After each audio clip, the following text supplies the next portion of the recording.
Okay, I'm making a fish stock, but I actually take some of the meats that are in here and I pretty much see how there's chunks of meat in there, or you could scrape it off before you actually put the bones. I take the fins off because I don't want it really fishy, and what I basically add was, you know, some distilled water. Look at that beautiful piece of fat.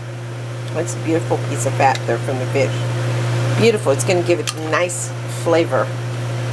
And then I basically add some celery, onions, bell peppers, garlic, and whatever other spices, herbs you want to add to it, you can. A little bit of salt. And you can actually have this as a soup. So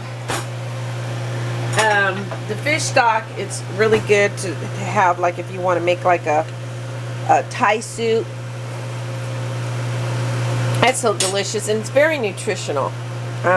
This is really healthy, yummy, and like I said, you could take, I've been taking the little pieces of salmon and well, discarding the bones and adding a little bit of salsa and eating it with chips. So good. So this is a nice fish stock. I let it simmer. You can uncover it, but I don't want my liquids to evaporate, and I want concentrated flavor. So I'm going to keep the lid on it a little bit longer, and you know, I've been lifting it up a lot like that and putting it back on and just kind of allowing it to do its thing. So it's really delicious. You can add oregano to it. I think I'm going to add some fresh oregano since I don't have any parsley. So, and a little bit of lemon or lime juice if you like, but I'll do that on my next step.